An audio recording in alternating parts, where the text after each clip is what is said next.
Well, it's another Monday, and this is not going to be a very long presentation, but I hope it'll be interesting. So watch as much of it as you can and enjoy what I'm going to show you. I got some video clips and stuff I think you'll enjoy that are kind of instructional. And so here we go. This gal here, to put the headlights, you know, she's replacing these bad headlights in this Honda car.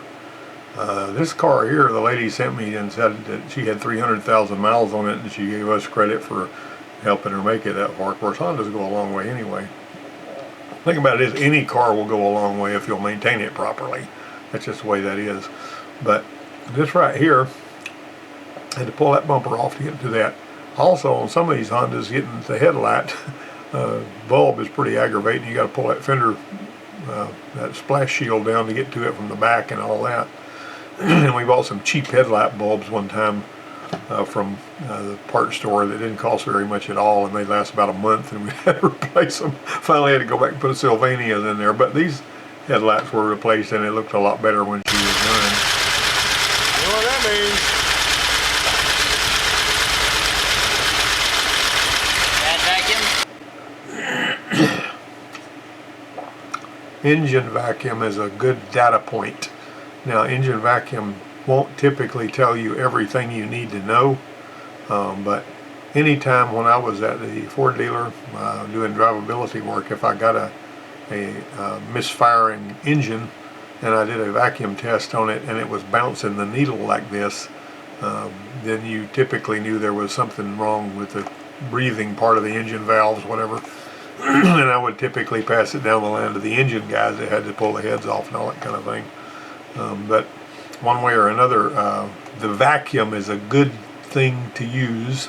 Vacuum gauges don't cost much. You can buy them at the parts store, and they'll also check fuel pump pressure, unless you're checking a fuel pump that's got more than about 10 or 12 pounds of pressure, you know. Well, with good compression here on all 4 cylinders, we're going to walk right out here, the one that don't have good compression on all 4 cylinders, so we can get a good sampling of that. All right, we're holding the pedal all the way down. Go, Lee. You hear the difference between those 2 engines? I have heard cars spinning to start all the way across the parking lot, and I could tell by listening to it spin that it had a low compression on 1 cylinder. Because that 1 cylinder that's not squeezing the air is going to pick up speed faster than the others when the piston's coming up. Furthermore, if you do a relative compression test measuring starter current draw, you know, if you've got a trigger on there on the hook to the scope so you can see where number 1 is, you can basically use the number 1 followed by the firing order and determine which cylinder has low compression based on the way that pattern looks on the scope screen. And I've got a tool, this BT608, by the way. I will do a relative compression test like that. I mean, it does so much more than just check the battery. But I probably ought to demonstrate that for you guys one day if I ever get around to it. Okay.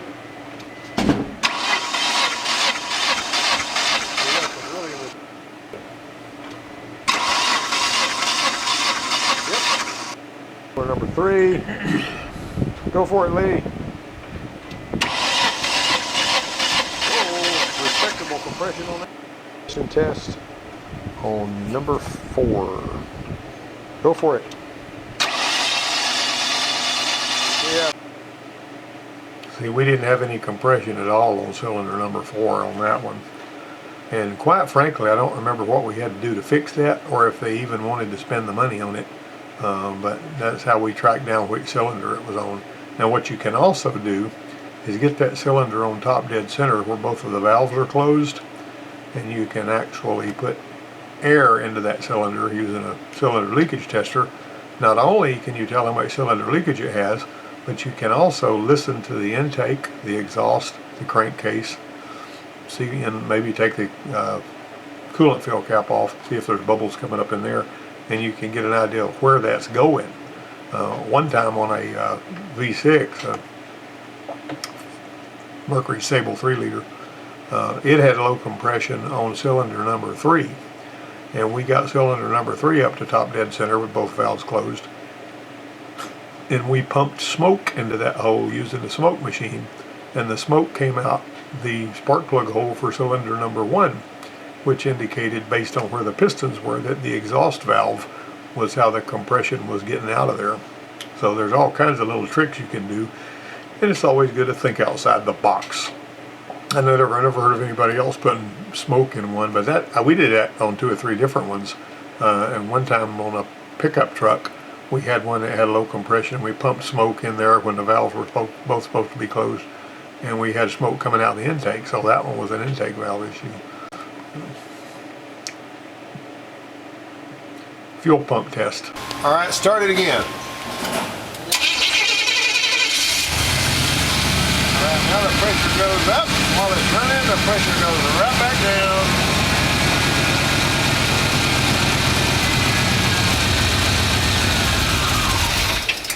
Very interesting.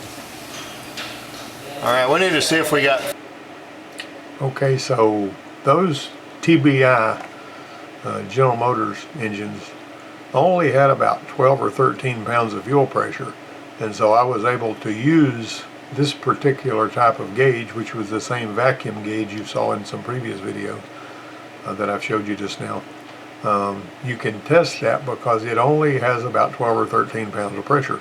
Now, if one of those TBI units has only got about, let's say it's supposed to have, 13, which is about what it's supposed to have, if it's only got 5 or 6 pounds of pressure for whatever reason, you'll actually feel like you have stuck clogged converter. It'll actually feel like the converter's clogged. But a fuel filter, that's clogged bad enough to cause it to have low fuel pressure, will make it feel like that. So you can get thrown on one of those if you're not used to them, because a clogged fuel filter doesn't feel the same on every vehicle. And pretty much you can figure if you're accelerating hard and you lose power, and then it comes back when you're not accelerating hard. Usually that's the fuel filter, but not always. It can be the mass airflow sensor if it's actually if it's topping out at what it can deliver at about 2.5 volts, let's say, on one that measures volts. But you can unplug the mass airflow sensor, and if it runs great, but you plug it back in, it doesn't. Whenever you're driving, obviously you got a mass airflow problem. This particular case, the fuel pressure would come up to where it was supposed to be, engine would run fine, and then as you watched it, when you were doing nothing else, it would start losing pressure, and then it would fall off. Now, this particular one had a fuel pump issue that was causing that. However, you have to know the big picture on stuff like this. There's an oil pressure switch in this thing that is a redundant circuit that drives a fuel pump. As a matter of fact, you can see that in the schematics. They had oil pressure switch. If you trace these wires, and it looks complicated, more so than it really is, but the oil pressure switch can drive the fuel pump because it's got these 2 switches right here. This right here is for the light. These right here, actually there's power going to one, the other one is going out to the same wire that feeds the fuel pump out of the relay. If the relay fails, and sometimes it would happen, you would still have an engine that would run, but you'd have to spin it for 20 seconds or so. When the oil pressure came up enough to close that switch, the fuel pump would kick in and you could drive normally as long as you have oil pressure. This can actually fail though, and this can still carry the pump, so it doesn't depend on both of them. This is redundancy. I'm not exactly sure what General Motors was thinking when they did that. It wasn't a bad idea, but I don't know of anybody else that did that. Somebody might, but I don't. So that was just an interesting little thing, and that's on these. A lot of the GM vehicles in the 90s were set up this way, the ones with fuel injection.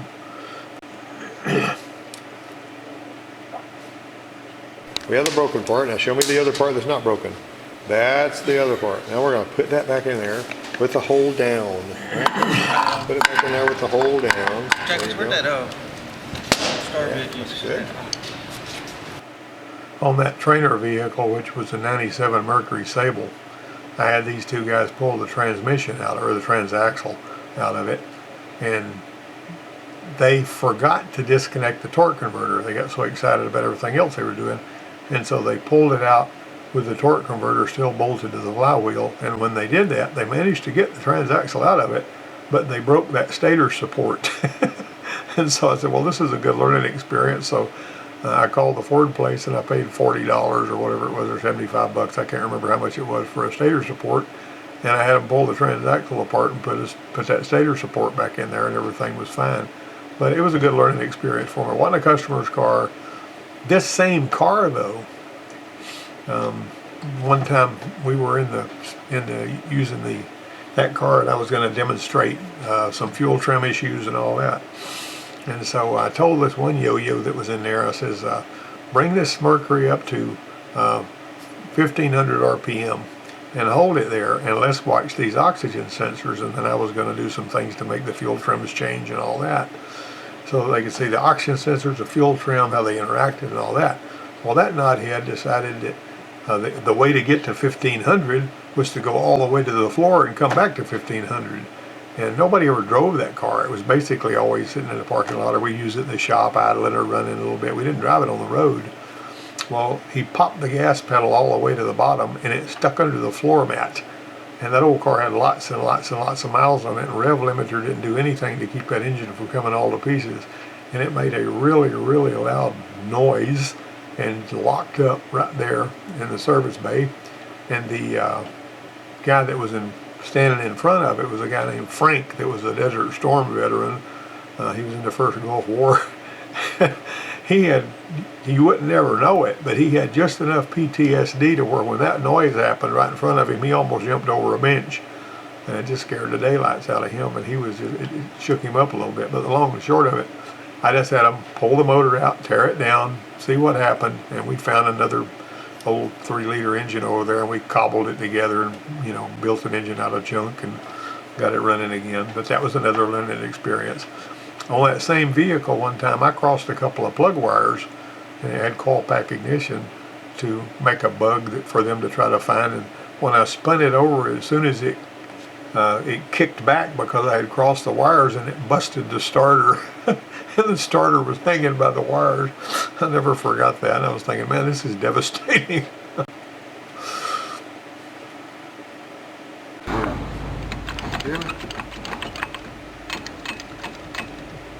What we got under here? We got In addition to the noise that comes with this, another thing they'll notice is that when that rotor is moving around laterally, it will actually move the caliper piston back in. So when they apply the brake, the first time it'll go nearly all the way to the floor, and the second time they'll have brakes. And that's usually one of the more alarming things, because they've already ignored a bearing noise long enough for it to get to this point, and they don't usually bring it in until the brakes act like they're trying to fail because of that caliper piston being pushed back in by that rotor. Move it.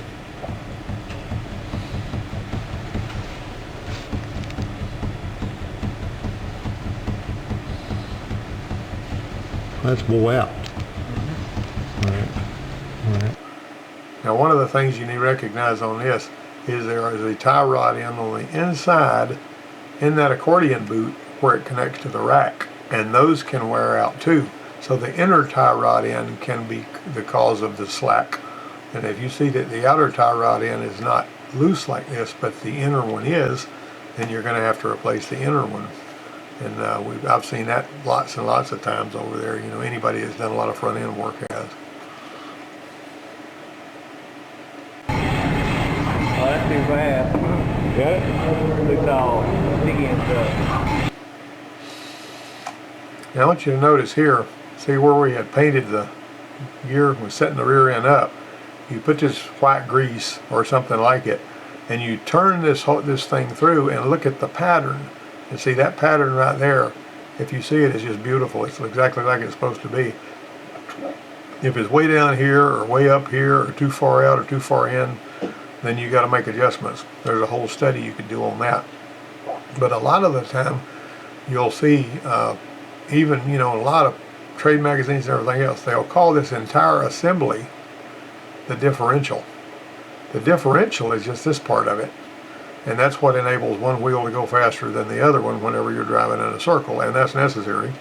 But these gears aren't working in relation to each other like you saw in this video unless you're turning. The rest of the time they're actually remaining stationary in relation to each other, and this whole assembly is spinning because that carrier and that ring gears, you know, the pinion is driving the ring gear is driving this, and this is driving those axles. And like I say, I don't like calling this entire thing the differential, because the more accurate name for it is the final drive. So let's take that for what it's worth. I mean, the differential sounds good, and it sounds really heady. You know, of course, final drive sort of does too, but the heart of this thing is the differential, but the whole thing is not the differential.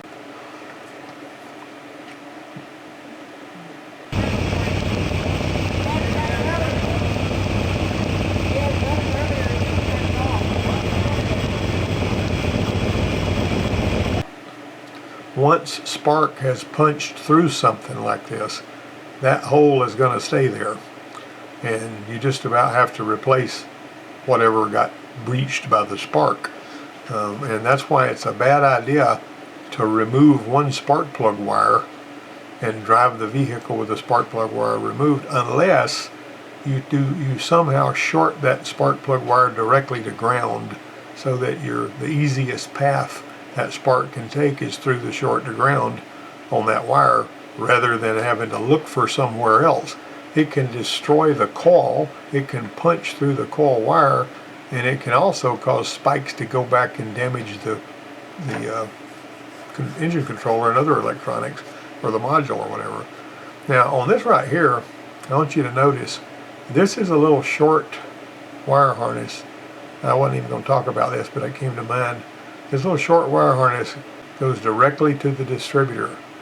And these right here, if you look at this, if you take that little short harness, it's about 6 or 7 inches long usually, and one of these will be marked A and the other one will be marked B. On the opposite end of this harness, it's also marked A and B, but what you can get confused by is A goes to B on the other connector and B goes to A. And I ran into that when I was helping some people at the Chevrolet place try to figure out why one when it didn't have any spark when everything was new. And it turned out this harness that they had bought through the parts pipeline was built wrong. They had A going to A and B going to B, and you got it like that, it ain't gonna fire. And that was what we figured out. We borrowed a harness off of another vehicle that was close by and put on there, and it fired right up. The only thing wrong was that little short harness right there. This one actually feeds the power in there and goes to the rest of the rest of the electrical system. There's always a reason when a failure of this part, and this one seems to be the worst. Oh, that is kind of cool. We got a whirling little timing belt here. We got some more timing belts over there. We got stuff down there.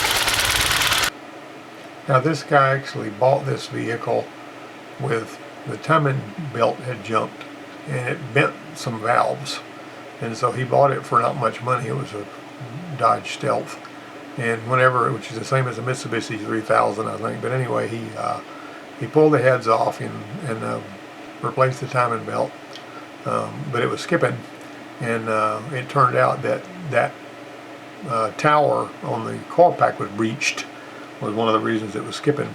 It had other problems too, but that's another story. But anyway, that was a breach that had happened because of a plug wire that had been left off, and that hole, once it was punched through that coil tower, was still gonna be a easy place for spark to go as soon as it got a chance. Now this is a pulsation damper, and I actually put a picture of this on my Technical Rider Facebook page, and says, what is this? And 2 or 3 people said, it's a fuel pressure regulator. Well, it doesn't have a vacuum hose going to it. It's only got one hose connected to it. And so basically it's a diaphragm with a spring, and every time these pulses in the fuel rail bounce into this thing, it absorbs them. It's kind of like an accumulator and it keeps the injectors from being so noisy. You don't want to hear click, click, click, click, click, click, click, you know.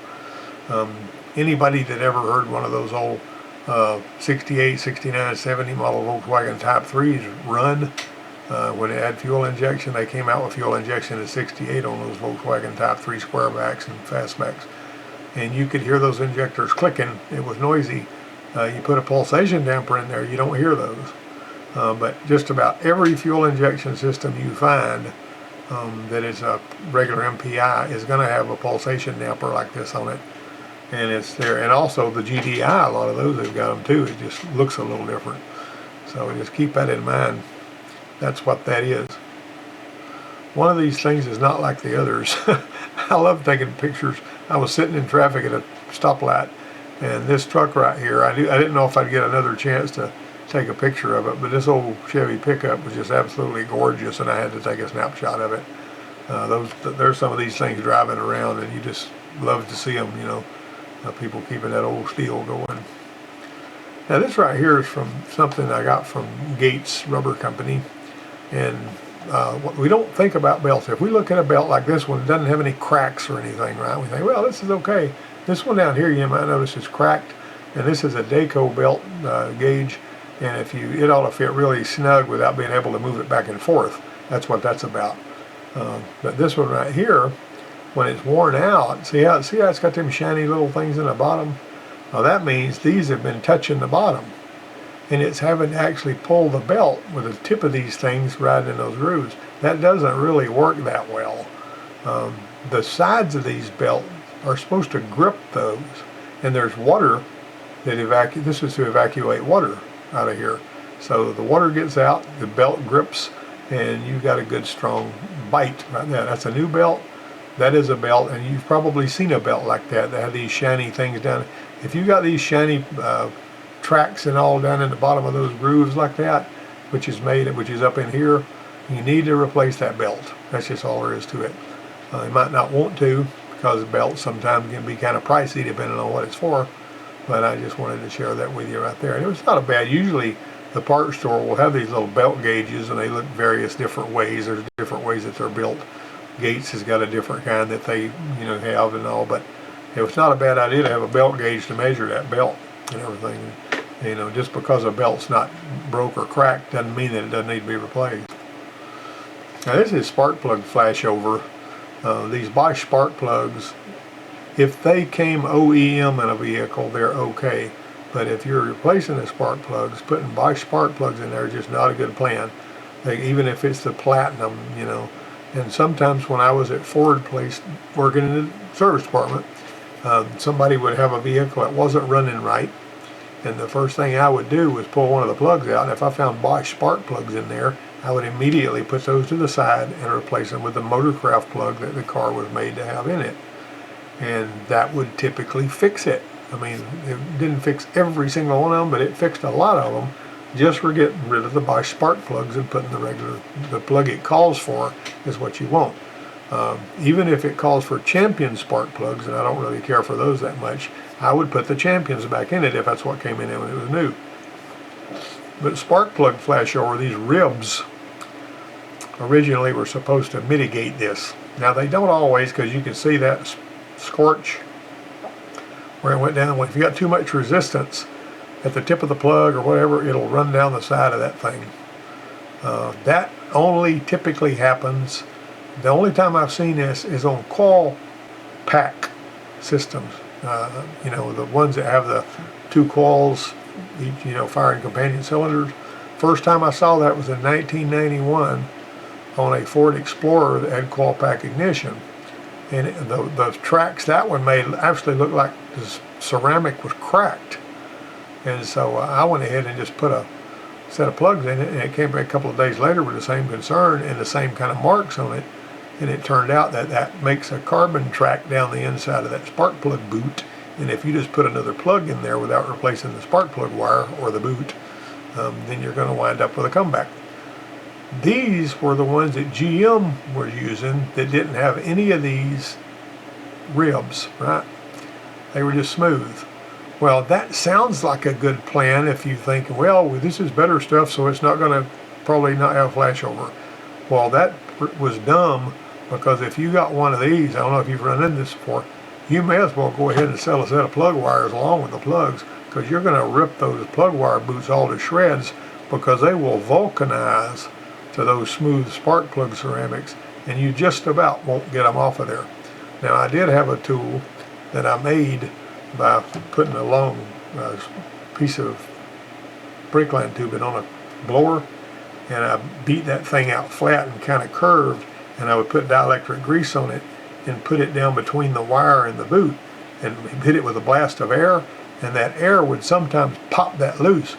But you can't always get into them things that way, and sometimes it just blows the side out of the boot because it's stuck. I never did like this. This is a whole lot better. Now, if you put a lot of dielectric grease on the plug wire when you slide it on there, you'll probably be able to get it off okay. But if you're pulling them wires out and somebody didn't put that on there last time, they've been on there a while, it vulcanizes that rubber to that ceramic, and it is aggravating as all get out to get them off of there. So, anyway. This is a trailer tow package. The reason this is important is I've actually seen people that just connected I've talked about this a few times, but back whenever these Bronco 2s had a little nondescript vehicle image on the dash, and it was supposed to light up a little LED and tell you when you had a light out. Well, they had resistor wires in the harness to make this work. And there was this guy that put a regular boat trailer plug on the back of his Bronco 2, and he burned the wire harness up. And then there was that Thunderbird I've talked about a couple of times, where the guy bought a brand new Thunderbird, scotch locked into those wires, put him a boat trailer on there, drove all the way down to Mobile or somewhere, pulling that trailer. When he got down there, he switched it off, and the engine wouldn't switch off. The lights were on all the time, and it had melted those wires together all the way through that harness, and the entire wire harness in that car had to be replaced from the back all the way up under the dash, that big long harness, and also out into the doors. That was a lot of fun. But the long and short of it was, I taught my students how to do this. Get you 3 relays. A lot of the times the relays will only have this on the tail lights. They won't have it on the turn. But I like to put a relay on the tail lights, and one for the right turn and one for the left turn. And so from the circuit, this is energizing a relay, but you got dedicated fused power going to the common terminal. And whenever like for example, you turn on the left turn signal, every time this lights up, this goes click, click, click, click, and it sends power out to those tail light. To the turn signal or the stop light. Now, if you've got one of those that's got orange turn signals and red stop lights, there's a little kit that you buy from the parts store that's supposed to do a conversion on that. Now, what I would do is get one of those little kits from the parts store and still connect it through relays like this. And the reason I do that is I had seen the little kits from the parts store burn out just because carrying the load was more than they could do over a long period of time. But if you put these 3 relays in there, you got a dedicated fuse for your trailer lights, so that if your trailer develops a short, it's not going to pop the fuses for the regular lights, and you've still got those. Anyway, this is just a really good way to do this. You can save that. Not hard to wire it up. I used to have my students do it for part of their electrical final, and they really enjoyed doing this kind of thing. And we used to build these and put them on people's vehicles when they wanted to be wired up for a trailer. And when you do that, it's pretty much trouble-free from then on out if you do it the right way. Sometimes you just got to take a picture. I saw this GTO sitting in the parking lot, and I said, man, I have got to take a picture of that car. That's a 67 model. It's really gorgeous. Don't know how much that guy spent putting it like that, but that is a sexy ride right there. This is what cars look like under the hood when I first started getting paid. In this distributor, you'll find a set of points. And also, you got a carburetor under here, and you got to know how to do the carburetor thing. But see, there's a lot of the same principles that still apply. But one of the early cars that I had back a long time ago, and it was not a new car at the time. I had a 72 LTD, and it looked exactly like this under the hood. And I talked in a previous video about how this bolt that holds that alternator to the head, that basically screws right into the head, and it popped off even with the head. And so I went into the manifold bolt and got a piece of steel and drilled it and made it where it could support the back of this. And I cut that little, there's a little spacer in here too. And I put what was left of the original long bolt, cross-drilled it, put a cotter key in it, and with that piece of metal supported on the back, it worked just fine. Anyway, that's another long story. I could tell another story or two about that 72 LTD, but I'll move on. This right here was a clunking noise from a 2012 Fusion. Found it and fixed it. Front lower control arm was what was wrong with it. All we had to do was replace that one. You might notice it's got two lower control arms both going to the same spindle. See them two holes right there? Ain't that great? Now this is actually drawn backwards because this right here is supposed to be reversed. This goes here and this goes here. But the way they got those drawn, it's kind of confusing, you know. But this actually goes out there at the spindle. And the way that they drew this is just crazy to me as far as that goes. I don't understand why they drew it like that unless they were just didn't know. I got my name on the ASE certification test booklet a few years ago. I thought that was pretty cool. They called me and asked me what I could say about ASE certification. I said, sure. You know, because I was running an ATEF certified automotive program, I guess. I don't know. And I also wrote for Motor Age at the time.